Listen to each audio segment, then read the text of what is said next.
Hi there, it's Natasha and thank you so much for joining me today. I have got a really fun project today that I've been enjoying doing and I decided to film one for you guys as well. It mainly involves stamping, and for this version I'm going to use a piece of cream cardstock. So you can see that this is the cream versus the white, which will be my card base, but I'm doing my card front in a cream color for today just for something different. So I made this one earlier on. As I said, these are very simple, straightforward, pretty much one layer cards other than the matted cardstock, one layer. So I'm going to do a slightly different version of this one. And I have all of my stamps out on my acrylic blocks. I'm using some Gina masking magic to cut this diamond shape. Now don't get me wrong, you could definitely cut this by hand, or if you had a circle, or if you had a rectangle, or some sort of decorative die to cut some masking paper, or even a post-it note would work fine. Anything with a little bit of tack, even some copy paper, and then pop a little bit of removable adhesive on the back would work fine. I am choosing to find the center of my card panel. Now, often I will just eyeball it, but for whatever reason today, I decided to quickly have a wee measure up. And because I can kind of see through this masking paper, I'm able to get it relatively even straight there in the middle. But you can definitely just plonk it down or even have it a little bit offset as well. Then I'm just going to take any black pen I have, this is kind of a fine liner pen, and go around the outside of that masking paper.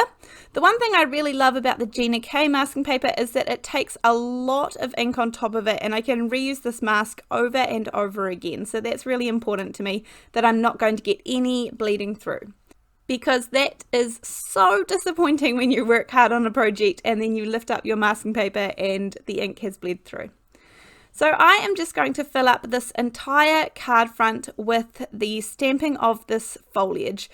Now there are absolutely endless options when it comes to this. You could fill it up with different size love hearts. You could DIY and die cut some of your own foam stamps and just do different size circles or different squares, or you could make a pattern with diamonds on the back stamping, or you could use a stencil probably. I mean, you could just use anything, whatever you have in your stash to make this work. As I said, this is a really nice, simple, basic card.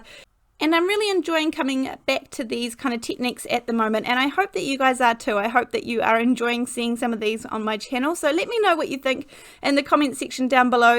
If you are enjoying seeing some of these kind of more simple, slightly basic card making videos. This is from the Lily collection here. It's called Words of Love, and I think it's by Crafter's Companion.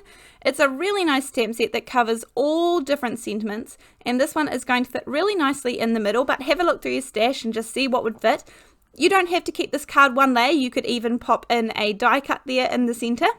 Now, just to kind of bring out the diamond shape a little bit more, I am just taking my pen, and I use a ruler in the beginning to get it nice and straight, but then I pretty much just freehand it to make that a nice thick line, because I already have the guides there when I drew around my die cut mask, so I know that my lines are nice and straight.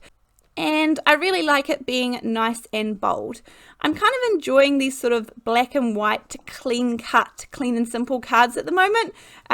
So that was what I was kind of thinking of when I was creating this card. And I am going to mat it on a piece of black cardstock. That way it gives it a really nice frame. But what I could have also done, which I do a lot in my previous videos, is just mask off the edges using a strip of masking tape or low-tack tape or something like that. And then use some black ink to color the edges, and that way you don't even have to have another layer of cardstock. Then I'm just going to pop this down onto a 4 1/4 by 5 1/2 inch card base. Now the card that I showed at the very beginning, I used some VersaFine clear Monarch ink to stamp that one. So it's kind of like a plum purple, a dark purple kind of color, and I really like the look of that, and I did some gold Nuvo drops on that one. So for this one that had the cream card front, and then I'm going to pop some Morning Dew crystal drops on here, which they dry absolutely clear, nice and transparent. You could also use some enamel dots, or even just use a little bit of ink to pop some splatters on, just for the finishing touches. But a really nice, clean and simple kind of card. And as I said, I'm just going through making batches of these, so I thought I would show you guys what I was up to. Other than that, please give me a thumbs up on this video and subscribe to my channel. You'll need to make sure that the notification bell is on and that you have got it set to all, and that way hopefully you will receive notifications when I upload videos. Thank you so much for joining me, and I really look forward to seeing you in the next video. Thanks, bye!